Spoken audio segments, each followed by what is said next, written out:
Okay, we are live. Everyone can hear me? Yes, they can. For another episode of Nansen Unsupervised. This time I have got Franklin with me, or Franklin is bored on Twitter. So we're going to discuss his NFT journey because it's pretty amazing. It's one of the most exciting episodes, I think.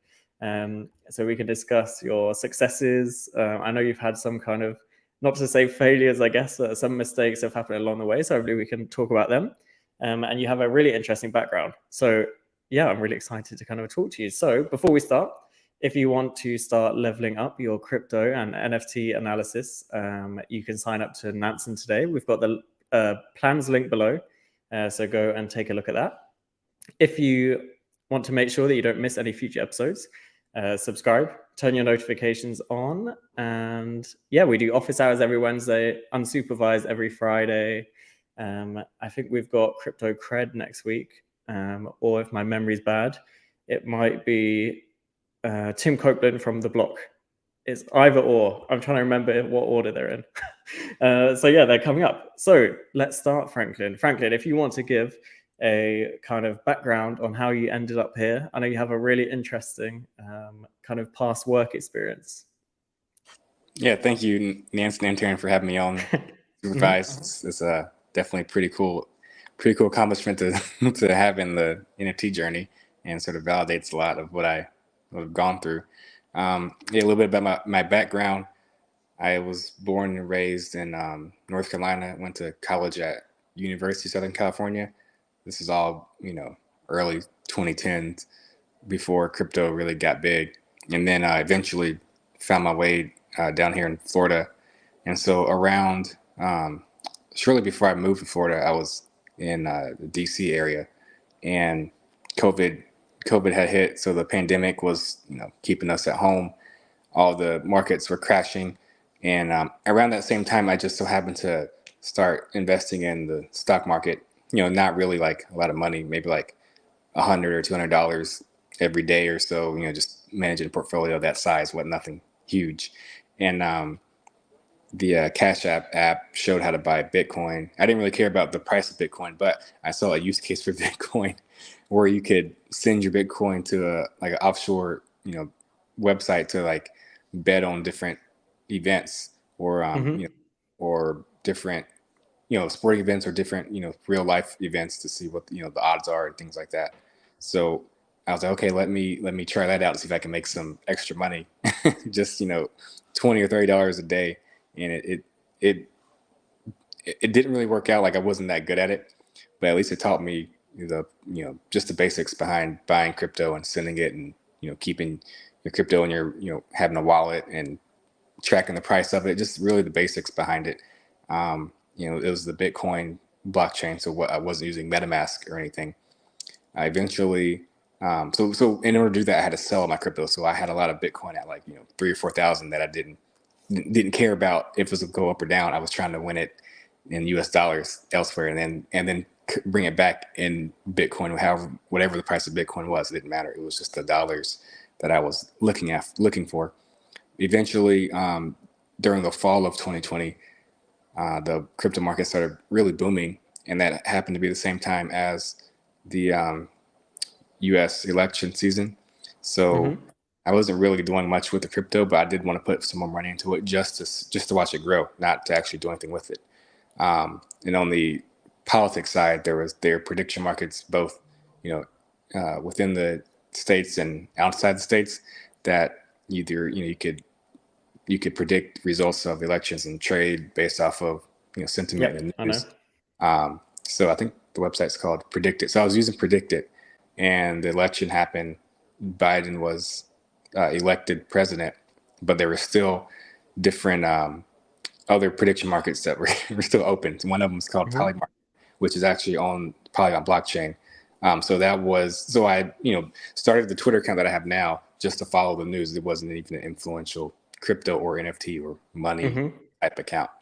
And I ran into that on the politics side. So that was like my intro to sort of the crypto world, just through, it's just something completely random, had nothing really related to NFTs. But since I sort of had a small, tiny background in crypto, I decided, that showed me how to, use Coinbase eventually MetaMask and moving money to different blockchain on Polygon. So fast forward to early 2021, and the crypto market's still booming. I'm winning some money on the Polygon blockchain, moving it over to my ETH, and saving money and investing and doing okay. Nothing crazy, but I was definitely finally gaining some money for the first time in investing. And then by then I had followed a whole bunch of crypto accounts, maybe a couple NFT accounts, but not really. Stocks accounts, daily fantasy sports accounts, just trying to figure out, like, I like sports a lot. So that was another sort of way to try to make a couple dollars a day. And all that converged into finding out about NBA Topshot. So that was like my first really big exposure to NFTs. So that was a long-winded story of how I got into NFTs. It just so happened to be the top of the Topshot market. So I sold all my Polygon tokens, my Matic tokens, at like 23 cents. I like hate saying that, because you just look at the price today, then you'll see how bad that was. So I sold them all at 23 cents and bought, tens of thousands of dollars of Topshot moments. I'm thinking, oh, this is the future, because I'll be able to sell these to my, or either, hold and sell for a huge profit in a long time from now, or just give them to my grandkids. It's like sporting, like it's like the first digital sports cards, in a form of an NBA highlight. So I was really behind, like, the technology and how these moments exist on the blockchain, how they got minted, and they will always forever be there. And they're easy to transfer, back and forth. Back then it wasn't that easy, but I could see the technology evolving. So oh, go ahead. You know what's so weird, Franklin, is I've had on like various guests and like asked them about their like origin story into NFTs, and almost every single time it's NBA Top Shots, which and I guess it's always like an American guest as well. So like us loser European people, we don't really know, or maybe it's just me, I don't know about NBA or anything. So I completely faded it. But it seems like that was the start. Yeah, you would have, if you were to get in, you would have there was only like a maybe 3 to 6 month window for you to profit. so if you just missed that window, at least be glad you didn't get in too late, because you would have been in a down spiral. And it's not because it was supposed to make you any money. I didn't realize that. It was just more of a, I quickly, after a few months, realized it was more of a hobby thing. It wasn't, the trading tools that you have here with Nansen, I mean, you could use it to track NBA Top Shot, but it would not lead to much profits just due to the market conditions. There's going to be NBA highlights year round every year. And if you make tens of thousands of copies of the same one, it's not really the same type of NFT, action that you would see in the profile picture industry. So that's the difference. One's videos you can't use as profile pictures, the other ones are. And so that will lead me into the Bored Apes, because a lot of people that I followed on Topshot Twitter, I wasn't a content creator or influencer. I didn't really tweet, my thoughts. It was more a reply guy, and saw a lot of people change their profile pictures to apes. So like this morning with the Utes reveal, you see all the hype behind people changing their profile pictures. So if you just imagine that happening at the time I was on Twitter when Bored Apes came out, but if you can imagine, like, everybody, the excitement behind changing your profile picture, but there was no other project out there that people had as profile pictures. So it was, you cannot miss it. Of course, the crypto punks were really growing at the time, but a lot of people in NFTs and crypto Twitter were priced out or didn't really understand the meaning behind that powerful profile picture. But once the apes came out, at $200, $300 a mint, it was, after all these months of losing money in Topshot, we finally had something that we could rally behind and form a community for, and work to build our own individual personal brand, because now we each have a unique individual NFT. It's not like a serial number, one of 35,000 of the same looking picture. It's actually something unique. And as we talked before we went online, there's a lot of memes in crypto Twitter that I didn't really know about before joining, but they're easy to pick up on. So if you look at the artwork of the apes, you might find a couple, references to some funny stuff that you might have encountered on crypto Twitter or just in memes in general. So people could buy apes that they liked or that look like them or reminding them of their personality, or just had a really sick combination of funny traits that stands out. So there was a lot of different reasons to get an ape that you want, and that's why I minted my 3. I had this cell phone. I didn't have a computer that did crypto, so I had to use my cell phone. You minted them. You didn't buy them. I minted 3.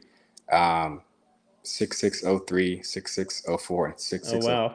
Tweeted about it. Yeah. I was like, "It's my first non-Topshot NFT purchase." Bored Ape Yacht Club, and it was the night that they sold out. So they probably sold 6,000 or 7,000 in one night after the art revealed, because of the insane hype on Twitter. And even in today's big NFT Twitter world, that night of May 1st was a crazy night on Twitter. Like, it was just nonstop sell after sell after sell. It was only like 0.3, 0.2 ETH, but the volume relative to other projects was record breaking. Crazy. And so that made me FOMO. The same reason why I bought a lot of Topshot. I now I'm running on like borrowed money at this point. So I spend all my money in Topshot. So I move all my money from my centralized wallets to MetaMask, and over the next few weeks. But that first night, I bought like a dozen apes, around 0.15, 0.2 ETH to try to snipe. I kept hitting refresh, looking for people listing low. Then I figured out, okay, you can filter by traits and find rare looking apes. Maybe that was the first time I figured out, oh, there's a trait floor price. So I bought the gold ape for 4 ETH from Pranksy. There was another one that had sold for 3 ETH, and Pranksy was flexing it that he flipped it from a mint to 3 ETH. Yeah. So I was like, wow, that's only the big accounts can make this type of money. But maybe it's something I could get into and flip myself. So I the 3 ETH gold, another one that Pranksy sold, also got bought. So the next one after that was this my shirt, this ape, and it was listed. He had listed for 4 ETH. So I was like, well, Pranksy had like the whole supply. Yeah, he had a he 1,000, 1,250 Bored Apes, which is completely ridiculous. At the time, if you take a 0.2 ETH floor price, a 4 ETH NFT was 20x above the floor. So find another project where you buy something 20 times the floor price. But that's what I did. It was not, it's not the smartest decision in terms of, what would you do in a situation now with a new project? But it worked out. And in the first day I had 30 apes. I was just sweeping and buying stuff that I liked. I didn't have Nansen type technology, but I made a spreadsheet with traits and trait combos to figure out what apes were the most bang for the buck in terms of rarity. There was rarity tools had just barely come out, maybe like a day or two later. So there was the first day was kind of hard to track the apes and the rarities unless you did the work and made a spreadsheet of it. And since the market was so fluid and liquid, there was hundreds of sales a day.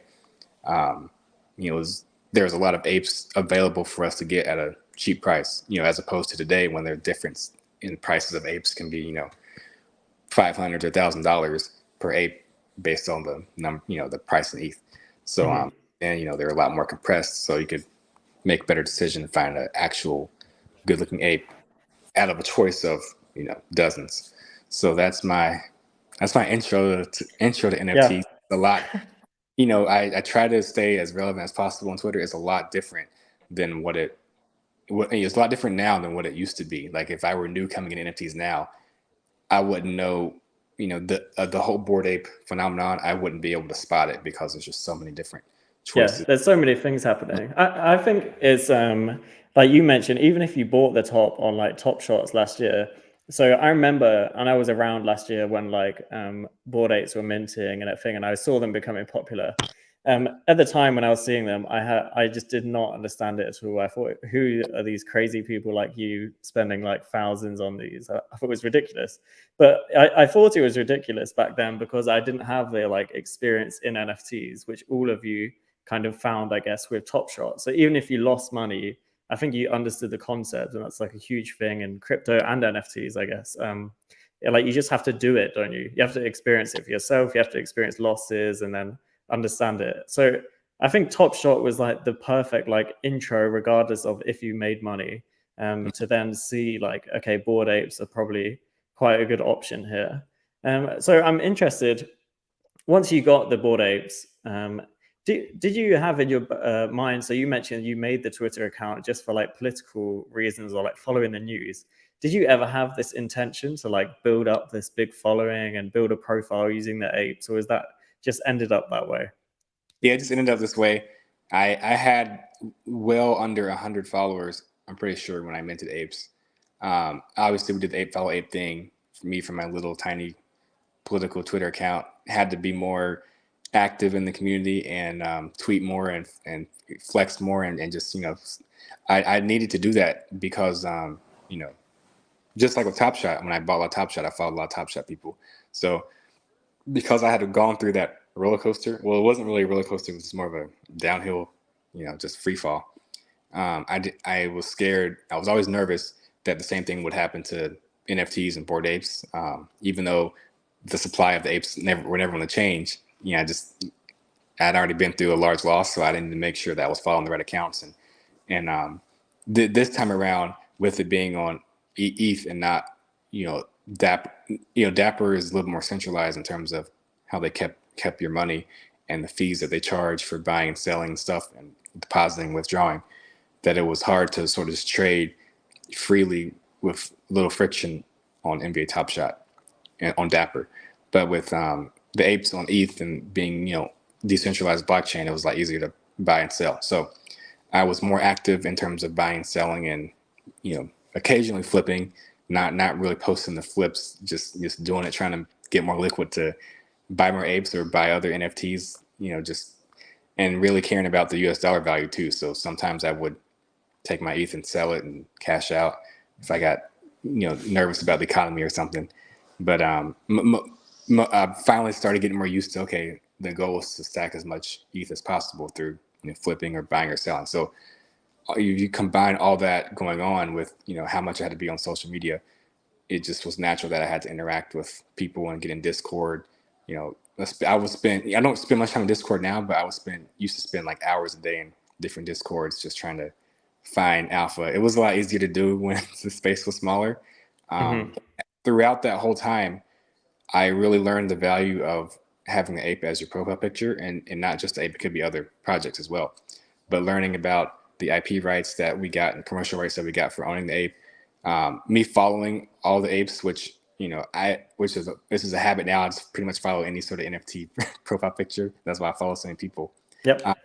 Me following the apes and the satisfaction that I personally got from other ape owners, really being proud of their apes. It wasn't like a jealousy thing or anything like that. It was more like I was rooting for people to, make the best out of ape, because I knew that they wouldn't sell it at that point. So it would sort of pump my back. So, I was always proud of even if I wouldn't even know the people personally, but they're, really doing big things with their apes. And I'm like, this is pretty cool. And the value of my portfolio would go up based off of the actions and hard work of the other ape owners. So you can't really ask more easier way to make money than just rely on people who care a little bit more about the apes than you do. Obviously, I really do care about the project a lot. Yeah, clearly, yeah. But there are people out there from the start who really brought the project forward. So that is why we became such a large presence on Twitter. There wasn't much competition, but when we did have our apes, we put them out there and made them, really special to us. I wanted to ask, so is this gold ape that you've got now, has that always been your profile picture? So back then when you were like hustling in Discord and building a profile, has that always been yours? Maybe I should remember, but I don't. Yeah, I had it since May 1st. I think I changed it to a crypto for like 3 days when I first got a CryptoPunk, because back then that was still the grail. And the way I got. Do you have that still? Have you still got? No, I sold it in December to buy another ape, because at the time the floors were about to flip. So I was like, let me take part in this flippage. or flip it, whatever the word is. Now, Yeah. of course, it's flipped back, but that, we'll rewind to the time last year when the roles were reversed. But Yeah. yeah, briefly had a CryptoPunk profile picture and got some comments that I wasn't recognizable anymore. So I had to change it back to the ape and, just flex in my name or something that I had Hmm. the CryptoPunk. And yeah, ever since then, it's pretty much been my ape, aside from that, like, 2 or 3 day period. Um, and so I guess that's why a lot of people are so used to it, seeing my Yeah. ape. And it's still sort of a shock to me, even when people say, "Hey, I recognize your ape or profile picture," despite me wearing it, here on the show and being on Twitter all the time. It's still, you know, a, it still hits me. I have to pinch myself when people recognize the profile picture because it's, I didn't know at the time that I changed it that it was going to be something that easily recognizable. It was just Hmm. a gold, and I was like, okay, it's the rarest fur color. Let's see where we can go with this. I was trying to flip it for a 4 or 5x profit as soon as possible, and nobody would buy it. So thankfully, at some point, I decided, okay, let me try to sell the other apes first, and then if I get a good offer for the gold, I'll consider it. But offer never came, so that's the fault of everybody else in the space who decided not to buy my ape. Could have had Yeah. this. So someone, well, I know who it is a penguin holder, but asks, I was just trying to find the question. They ask, was it related to the Bales article? I don't know what that is. Jonathan Bales? Do you know what that is? Bored Ape. He does. Isn't he a fantasy? Is he a daily fantasy sports Oh, person? is it the basketball? I'll guess. I wouldn't know. Oh, okay. That makes sense then, because someone before he said, I don't think Nansen Intern knows what basketball is. So there's Oh, I evidence that think that's maybe I don't. that. I recognize that name. I could be wrong, but yeah, I was definitely following daily fantasy sports accounts. Hmm. Those influencers got into Top Shot, and I was like, what are they doing? Why are they even talking about NFTs? Where's my daily fantasy sports content? And Yeah. they're flexing these like highlights. I'm like, why are you guys shilling NFTs? You know, are you guys just doing it just to dump on us? And I don't think the answer is yes, but the market. I mean, it was all markets have a peak, so Yeah. um, I focus, when I reflect on my Top Shot time, I focus less on the money that I lost. I just got very fortunate, but the lessons It's I the learned, lessons. people I followed, Exactly. work that I put in on Twitter, um, definitely not nearly, so like something that you do in a day-to-day job where you have to monitor a whole bunch of things. But I was definitely on Hmm. Twitter a lot. It was, I wouldn't say I was the best tweeter, like I didn't have any followers, but I was definitely on there, just being present, following, I would follow any CryptoPunk profile picture because I knew their Hmm. and some of the daily fantasy people had CryptoPunks. So I thought that was pretty cool, merging of the two industries. Um, so, like I said, Franklin, it'd be hard to do le- it in today's world, but I put in the work back then. yeah, definitely. Let me ask you, why is it like just apes? I know I've seen your name various times on Nansen come up, but it's mainly like you're flipping other stuff, right? Yeah, Other NFTs. yeah, So it's not for instance, old. yeah, that like Solana NFT Utes even recently. So you've had like various things. You put out these tweets that make me laugh of like short, like really small flips for tiny profits. So why is it that you only focus now on Bored Apes? Do you feel like they're your origin story, so you have like a loyalty to them? And I Yeah, remember asking you on Twitter once, like, do you have an interest in like kind of doing this market making with other collections? And you said no. So what is the reason between like why you're really focused on apes? so it's a combination of things. I try to just ramble about it and see if I can put a coherent answer together. So I first started. I had a whole bunch of apes. It wasn't the top 10 or anything. It was maybe top 30 or top 40. So I knew that I was never going to get up to the top. Pranksy was having like hundreds. I was like, the goal was never to be the top holder at the time, or to grow my ape count. It was just to make some money. So I would fluctuate between maybe 26 and 30 apes, just trying to sell. If I really had a dangerous need of like zero point 0.5 or 1 ETH liquidity, I'd have to sell an ape and try to flip it on other projects. So it wasn't really like market making or controlling the floor price back then. Although when I would have to sell an ape, you know, during some sort of downtimes of the market, again, this is like zero point 0.3 or zero point 0.4 ETH floor. There were some days where I would list at the floor and it would be a few hours before it would sell. So I was getting a little nervous. I was like, okay, you know, at what price is somebody going to actually buy this ape? So it was still a little bit nerve wracking selling an ape, even for that little amount of money, as probably it is now for somebody who could get overwhelmed if they see like 10 of my floor apes or something and then try to sell their ape in front of mine.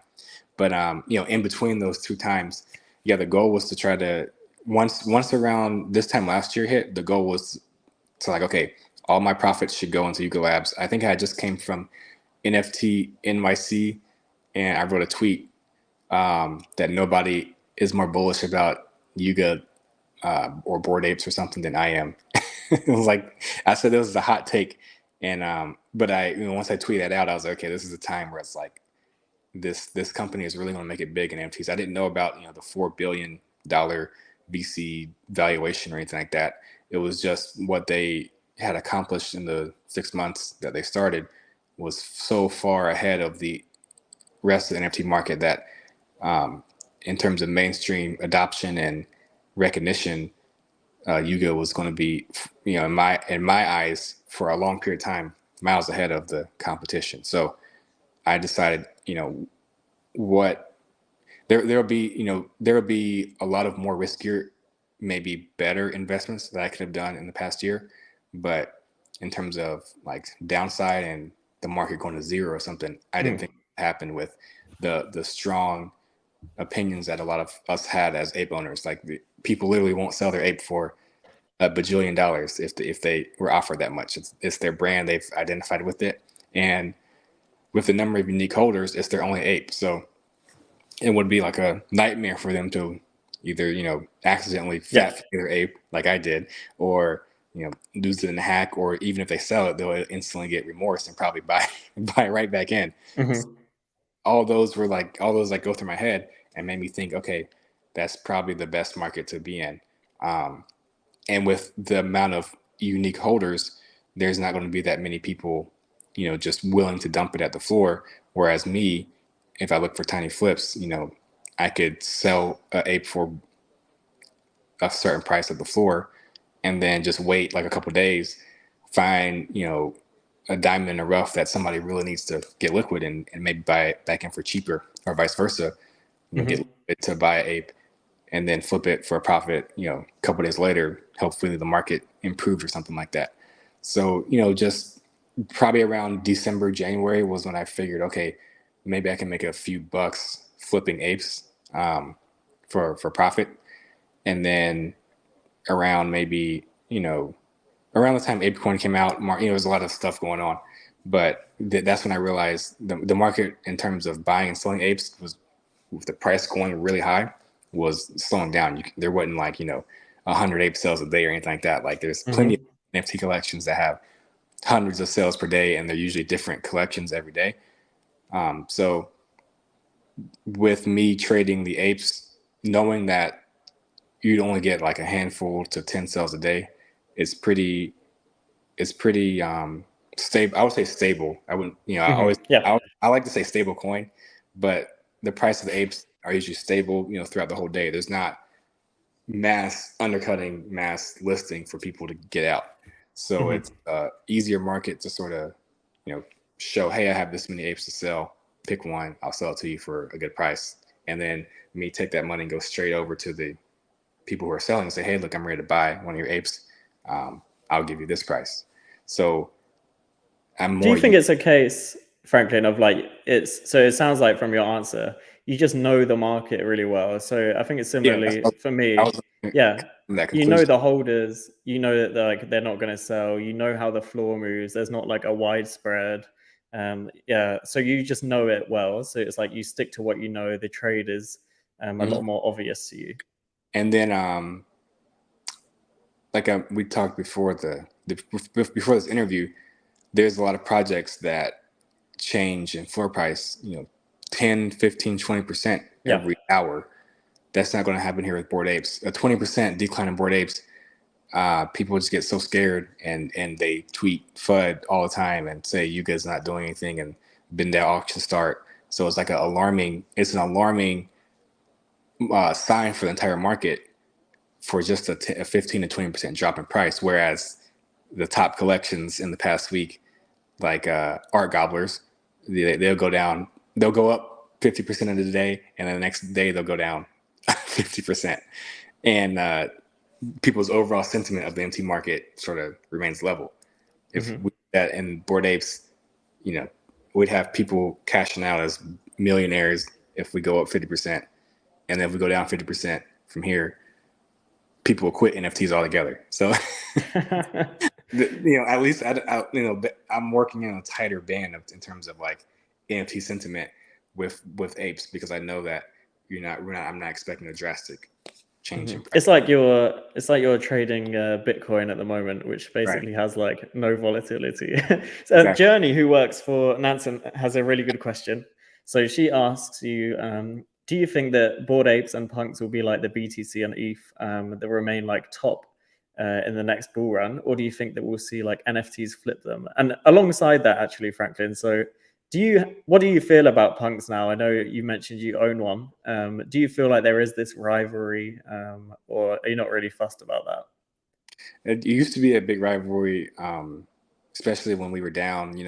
We had like 1 ETH floor, and I'm like, yeah, we're coming for you guys. Y'all are at 12, 13 ETH. But I'm looking at the ratio. We're closing. We've doubled the ratio. From 5% to 10% or something like that. So I was like, we're coming, and I didn't expect to flip for years. I was like, you know what, Punk's will be the number one NFT. But I think what changed was a lot of people who got into NFTs because of the profile picture boom, which wasn't the CryptoPunks didn't cause it. It was the Bored Apes that really brought it people into the NFT market. So Bored Apes just became the most recognizable project for a lot of the new money that was coming in, and so that's why they became the ultimate end game in terms of having the highest price profile picture, and not to mention Yuga Labs as a NFT company doing things for NFT holders compared to Larva Labs, which is more of a science, mathematical engineering company. They're not really, or sort of, they make generative art with autoglyphs, but they're not really an NFT company delivering stuff to their holders. So it was the CryptoPunks for free. They retain some as their bank, so they could sell them off gradually, and that's just their business model. But Yuga came in with a totally radical point of view to actually say, hey, we're going to be an NFT company and deliver to our NFT holders, have a storyline behind our NFTs, interact with the community. So there was a lot of things that Yuga Labs do that you see echoed with other projects now, as opposed to Larva Labs or CryptoPunks. So that's why I think the floor prices flip for people who see that as a rivalry, which I did at the time. And then once Yuga bought CryptoPunks, the entire IP of it, then I think that sort of ended the rivalry, because you don't want any Yuga assets going up at the expense of another. If Yuga does well, hopefully everything that Yuga touches would also go up with it. It shouldn't be like a exchange or a flip where one goes up and one or the other. Yeah. So do you think? Yeah. Do you think that these two collections then will lead the way, like ongoing, so into the next bull cycle, or do you feel like there's going to be new? Like, will there be another collection that now takes over from Punks and Apes? I think that the Punk holders are adamant of their collection being the top long term, so they're not going to let an NFT project take them over. Apes, obviously, we're behind the Punks, but we're really close. Probably feel the same way as well. We were here from the beginning. We have a company that I haven't watched the interviews from Portugal this week, but from what I've heard in past interviews, they were really prepared for this bear market because they did so well during the bull. There was no reason to gamble and hold on to crypto at that point. So, converting it to cash and building a company during the bear market is, something that they were able to do that other NFT companies probably forgot to do, or just, could not afford to do during the bear market. So when they come out of the bear market and into the bull market, you'll see that Yuga Labs this is obviously my opinion, but you'll see that Yuga Labs did a lot of building and preparing and growing as a company during the bear market, as opposed to what we normally think about what happens during the bear market, where companies start shrinking and downsizing and laying off people. So just that sort of like business acumen and pattern that they and foresight that they had in the market coming into the bear, I think is going to allow Yuga assets to be at the top coming out. Yeah. Let me ask you as well. So in like this second half of the interview, I want to ask outside of Bored Ape. So if I start maybe with like different chains, I know this is a classic example of like Utes because they revealed today. So do you have interest in other chains, and can you like understand the interest in other chains and other collections, but for you it's just not there, or do you think you'll branch out into these? Definitely Solana, because of the no gas fees. Yeah. I just really think that no gas fees, there's a lot of other chains with no gas fees or low gas fees. And one of them is Polygon, and they're really stepping it up in terms of the crypto market lately, which is why they're token, which I don't own anymore. Yeah. Rocketing in price this month. So I don't know how long, saying, hey, you don't have to pay gas is going to be an advantage in the NFT market. But for the, the 1 year period between, or maybe like 15-month period, in the past 15 months, Solana definitely has arisen as like the number 2 blockchain. They onboarded a lot of people to the space. I honestly don't know how, which is something I'd like to know, because I'm telling my origin story of how I got involved, and I got in from Dapper and Topshot. So I would like to know like how newcomers, what did they see first? Do they see a Solana Twitter account first, or do they see an ETH Twitter account?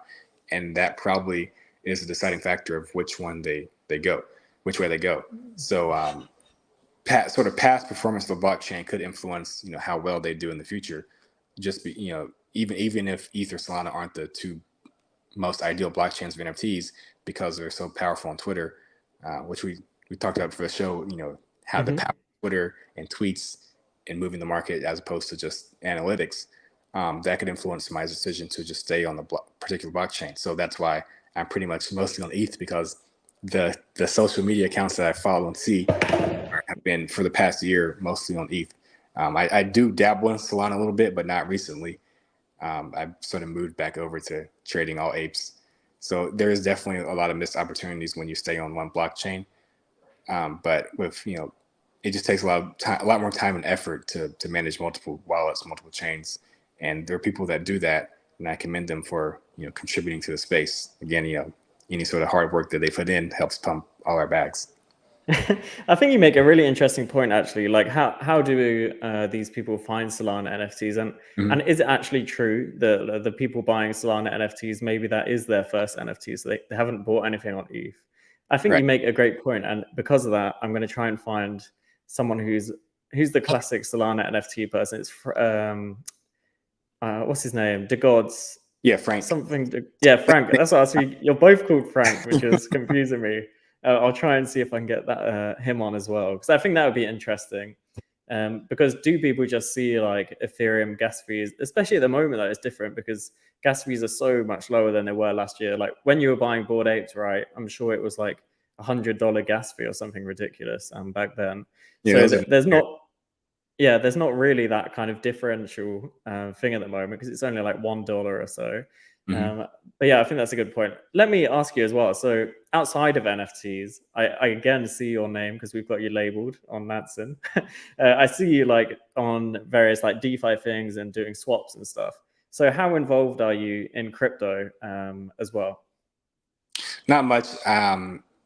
If we go back to 2020 when I was buying Bitcoin, I would instantly sell a Bitcoin. If stocks, and then eventually trying to trade different coins, I was never well in terms of buying low and selling high. I would be the one that would check like the 1 minute chart, refresh to see if my portfolio goes up like 5 cents. And I'm not lying. I'm not saying like I put in $100,000 and 5 cents means $5,000. I really mean like, maybe $1,000, and see if it goes up 5 cents. And if it goes up 5 cents, I'll cash out. And then I was doing a lot of a lot of stocks that were related to crypto, they really Mhm. boomed in the early 2021 period, and then sort of like slow rugged after that.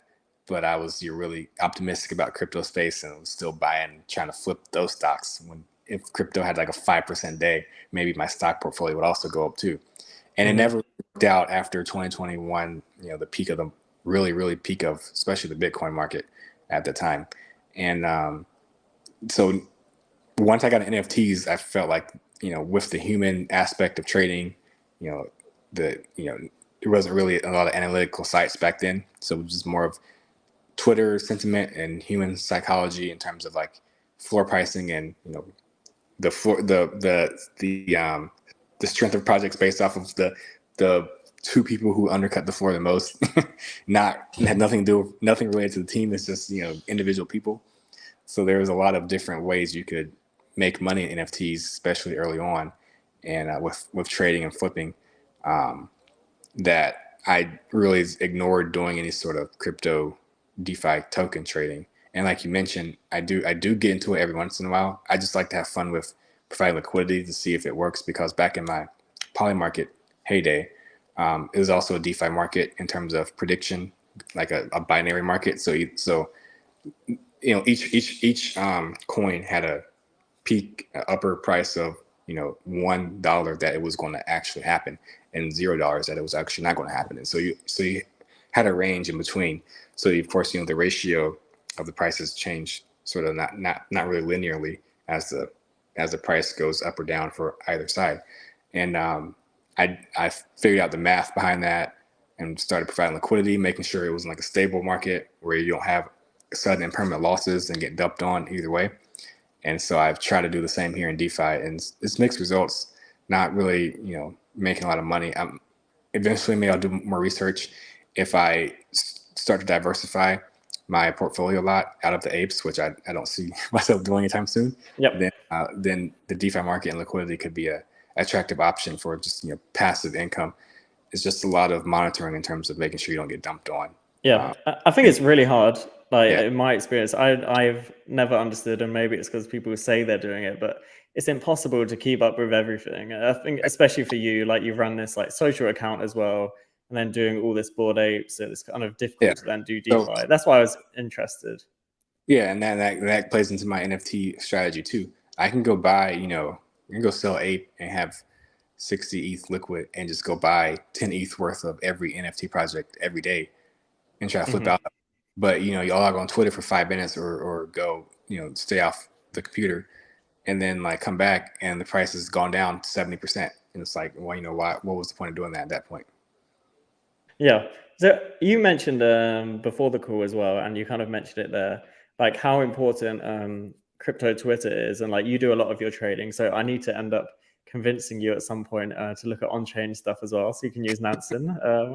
But you say most of your stuff you don't really look at any of that. You're just like trading based on like narratives, I guess, and what's going on Twitter and seeing like how people are reacting to various collections. So how Right. important is Twitter been to your like whole trading strategy?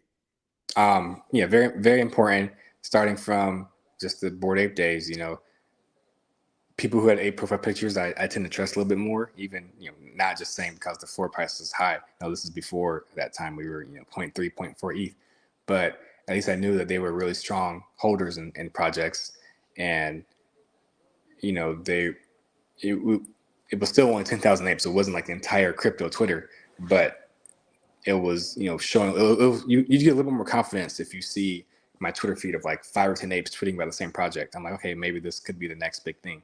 So even from the early days, I was influenced by people's tweets on projects to buy it. If I didn't have a Twitter and maybe looked at analytics, it would be hard to convince me to buy into that particular project that the 5 apes I would have saw on Twitter were tweeting about.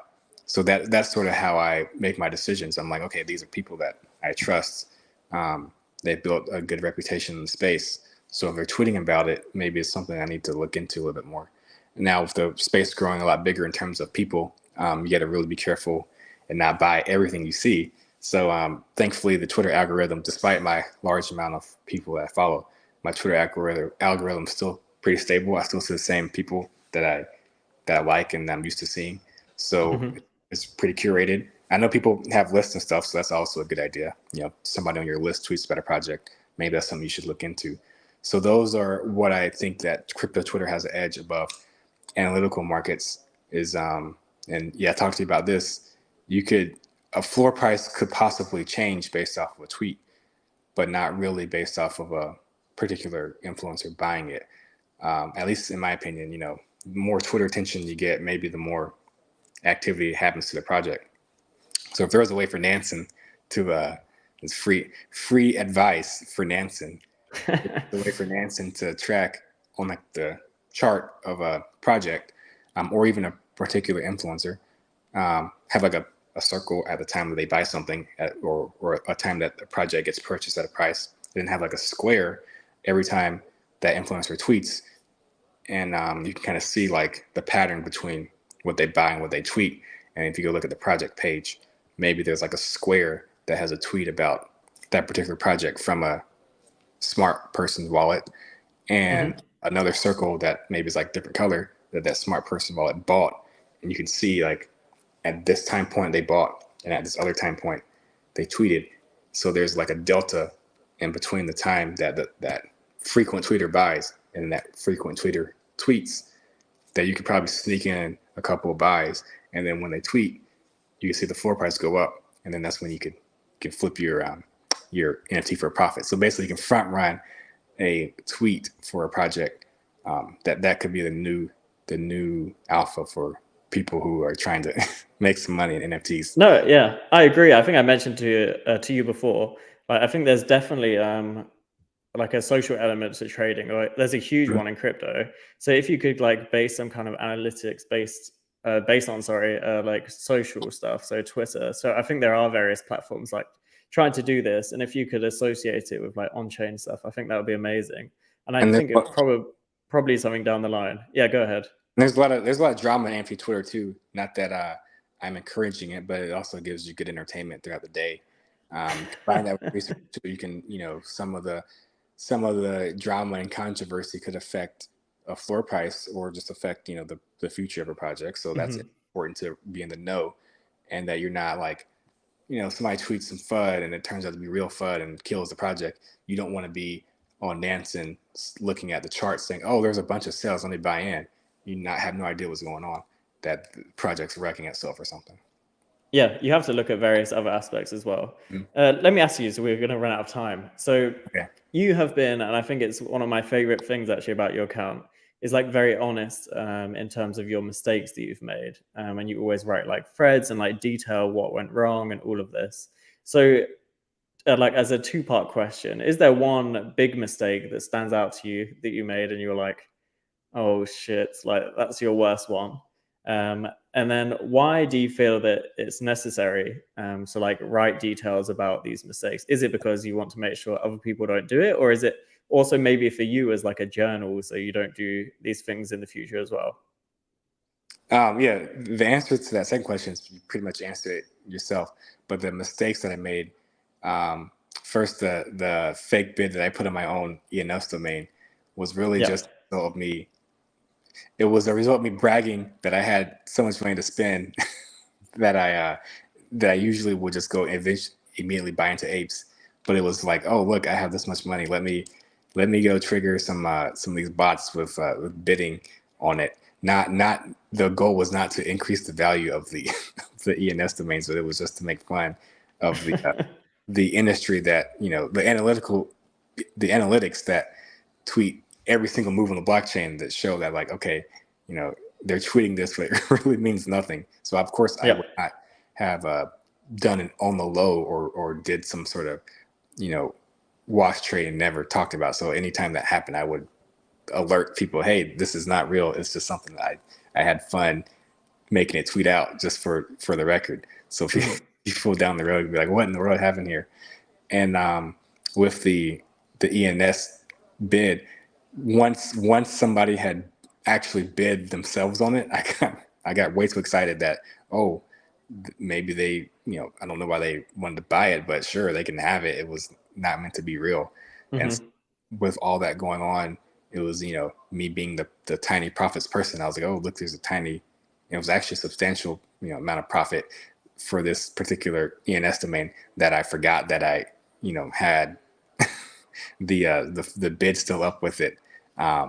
Usually I'd set it to expire, but I shouldn't even execute the sale knowing that it possibly could have been influenced by my admittedly wash traded or not really wash traded, but, you know, just a fake bid to trigger the bot.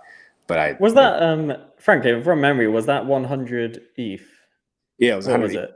Yeah, it was 100 ETH. So the bot would say, "Hey, Frank, this ENS got a bid of 100 ETH from, you know, this wallet," and I would say, "Hey, this is not real, but it was just funny to do."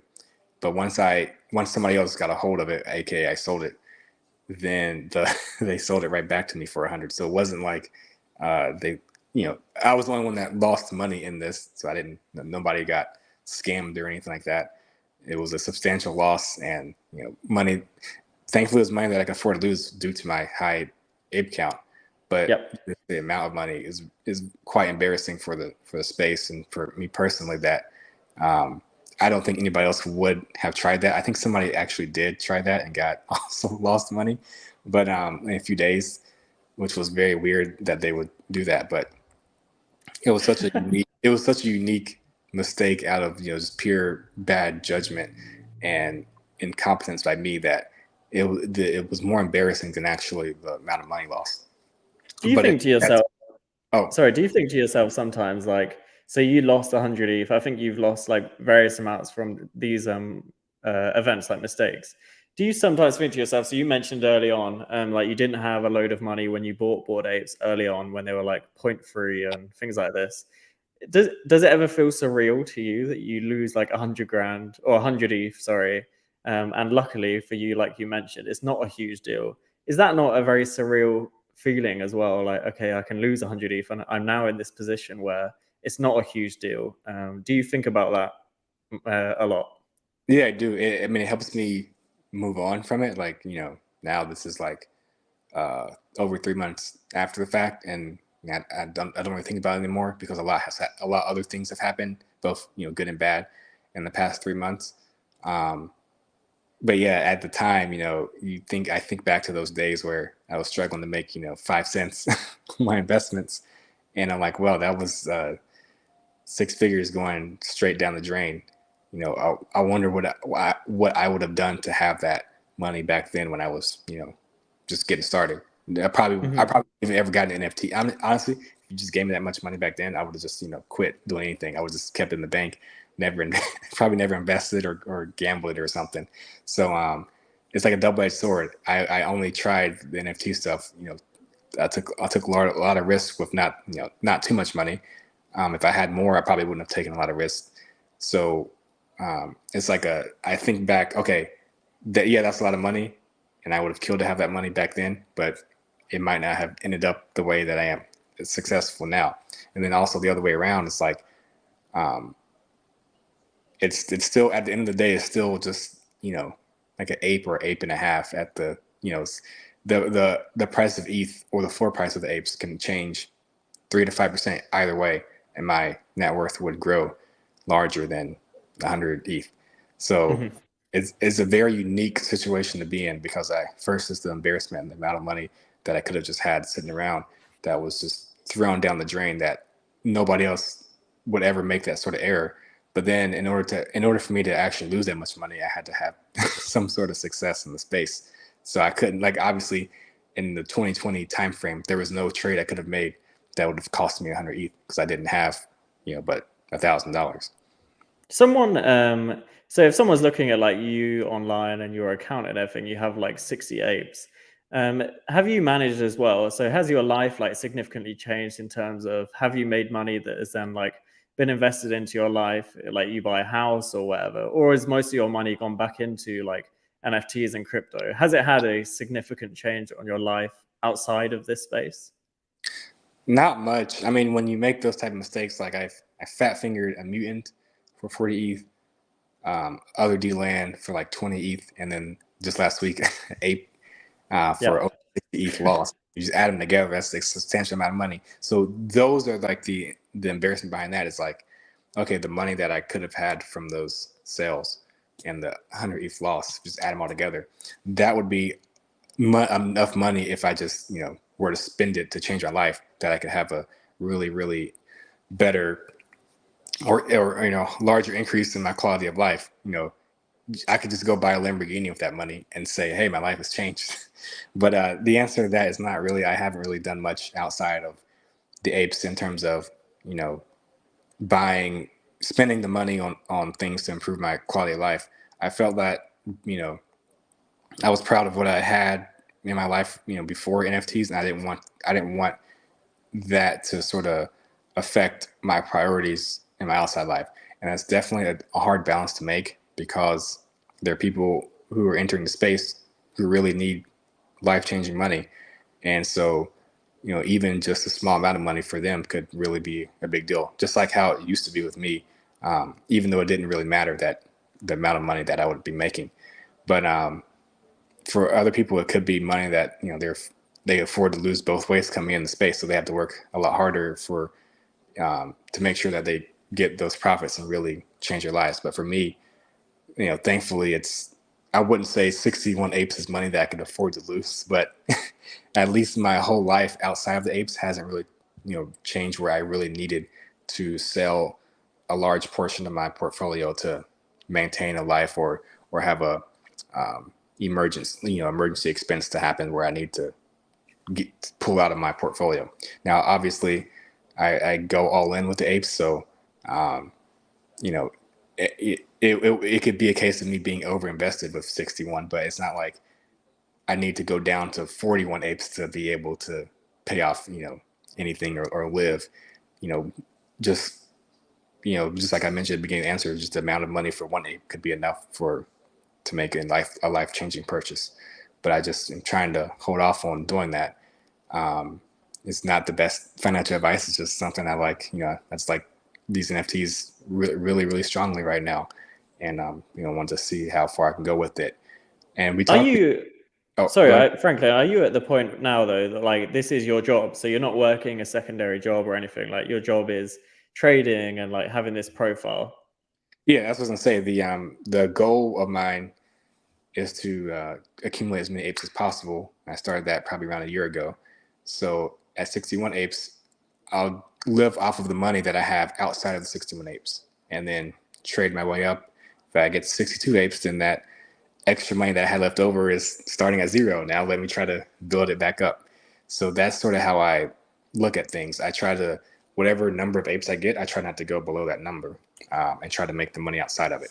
So that's sort of how I've motivated myself to still participate in the space and be relevant, is because I still have extra goals outside of my ape. So until you know, I'm building up a nice little liquidity to try to get to 62 apes, and then once I hit that level, I'll buy another ape, and then try to work my way up to 63. So Have you got to the point, frankly? I think I asked you like before the call. So where you mentioned then again, like you want to have like 60 apes, and then the money above that you can use for life or whatever, or you can try to accumulate more. So do you have a end target where you want to sell the apes, or is this actually just a collection that you're holding on to for X amount of time, or are you just going to hold these forever? I think I'm gonna try to hold them forever. That it's a lot easier to say when you're 1 or 2 years in. So, don't hold me to that. But a little bit more details about this. I have 25 of the apes, including this gold one. That's part of a licensing deal with a public company, and we'll announce it. You do all the PR for it in about 6 to 7 months. So I don't want to give too much details about it, but I will be able to sell those apes for about 4 years until the end of the deal, unless I want to break the deal, of course. So that already keeps me, sort of diamond handed with almost half my portfolio for 4 years. So anything above 25, I can kick away if I really need to sell it. But at least it sort of grounds me in a long term, or not 3 or 4 year strategy of holding on to the apes. And I really think Yuga has a lot more room to grow, as they're only in year 2 of their existence. So there's imagine Amazon year 2, or Google year two, or even the entire Web2 industry in year two. There was a lot more room to grow from there. So that's why I just really wanted to hold on to it. There was no plans to exit. The only reason I would exit is just to just live a life outside of NFTs. I wouldn't exit the apes and then go put the money into another NFT project. Oh, okay.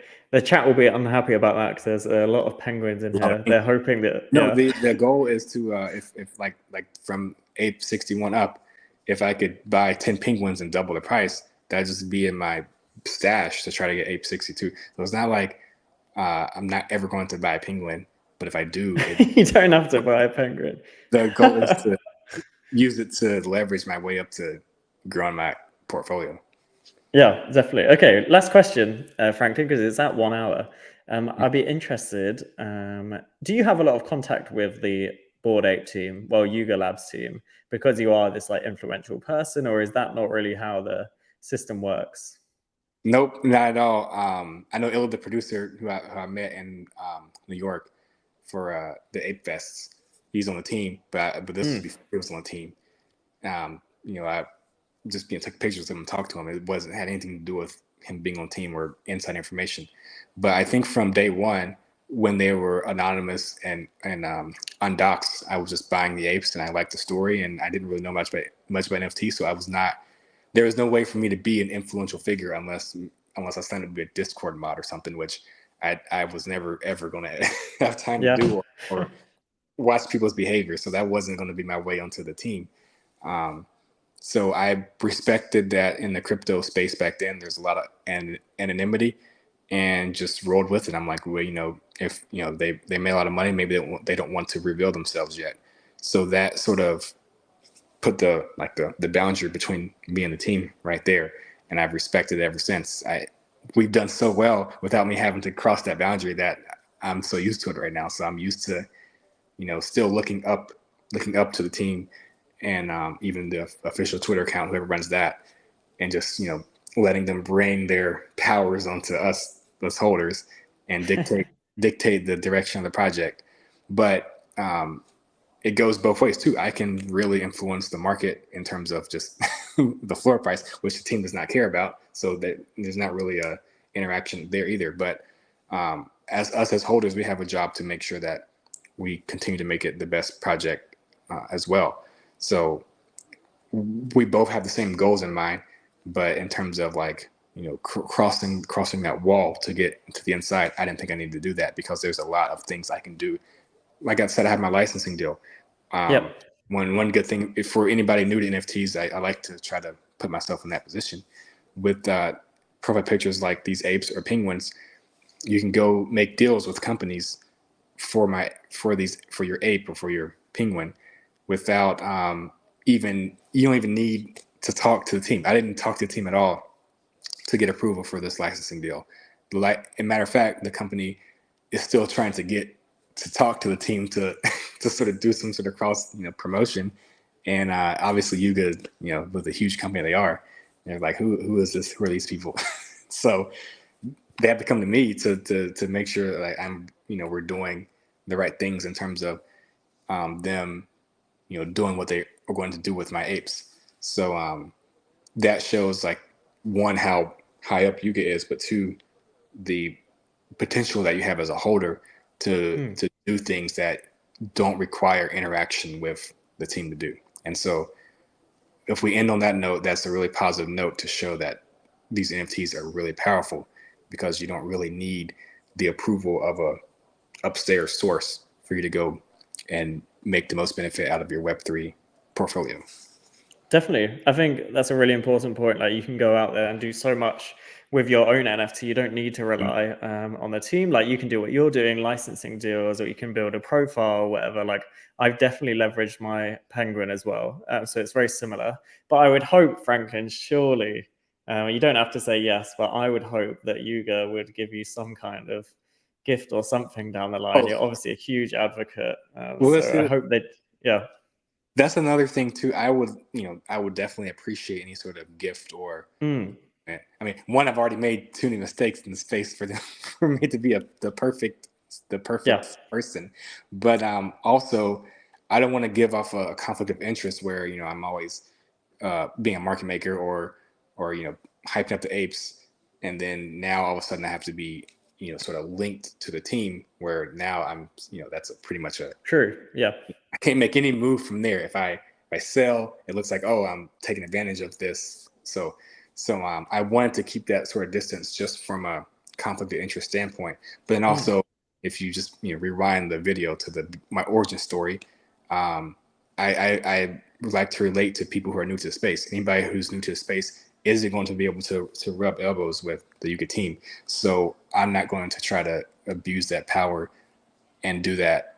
I think that's unfair to people who follow me. Like, if I'm growing a follower account, those are people who are new to the space. It would be unfair for me to say, hey, I'm able to do this, you're not able to do it. I don't think that's a good way of being a leader in the space. So I like to be one of the common people as much as I can. And if that means distancing myself from the Yuga team, that's totally fine. They've done so much for me, I still rely on them. But I want to make sure that anybody else can do what I'm doing. Oh, I think that's amazing. It's very wholesome and very humble. Okay, so that is the end of the interview. I thought it was really, really interesting. Really nice to talk to you. Thank you, everyone, for listening as well. Lots of questions in the chat. Yeah. So make sure you subscribe. Or go ahead. Yeah, they have questions. Just, they can DM me. Hopefully, I try to answer them if I didn't answer them during the video. Yeah, definitely. You're very engaging on Twitter. So yeah, what I was going to say, make sure you subscribe. If you want to sign up to Nansen, we have a Nansen link below. And yeah, office hours every Wednesday, unsupervised every Friday. Go follow Franklin. I'm sure you already are. And that is it. Enjoy your weekend. Okay, bye-bye. All right, thanks, everybody. Bye-bye.